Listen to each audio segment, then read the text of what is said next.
তো ডিজিটাল পর্দা না, আমরা বলছি ফাতিমা রাদিয়াল্লাহু আনহার মতো পর্দা, আয়েশা রাদিয়াল্লাহু আনহার মতো পর্দা, খাদিজা রাদিয়াল্লাহু আনহার মতো পর্দা। আল্লাহ পাক তৌফিক দান করুন।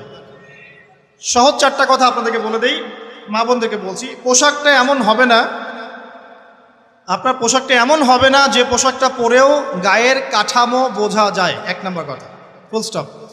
এমন বোরখাও চলবে না যে বোরখা পরলে গায়ের কাঠামো দেখা যায়। এটি প্রজেক্টর আছে ওখানে, হয়তো বা দেখতে পাচ্ছেন, বুঝাচ্ছি। এই যে আমার জামার হাতা দেখতে পাচ্ছেন, আমার হাত কতটুকু মোটা আপনি কি বুঝতে পারছেন? আমার মাসল কি বুঝতে পারছেন কত চওড়া? 4 প্যাক না 6 প্যাক? আচ্ছা, এটা কোনো প্যাকই না অবশ্য। আচ্ছা, তো এখন এটা ঠিক আছে পর্দা। এটা যদি আপনার অন্য কোনো অঙ্গ প্রত্যঙ্গ হয় একই হুকুম। প্রতিটার ক্ষেত্রে কি একই হুকুম? হাতের ক্ষেত্রেও যেমন হুকুম, অন্য সমস্ত অঙ্গ প্রত্যঙ্গের ক্ষেত্রে কি একই হুকুম। বুঝাতে পারছি? আর ভেঙে বলার দরকার আছে?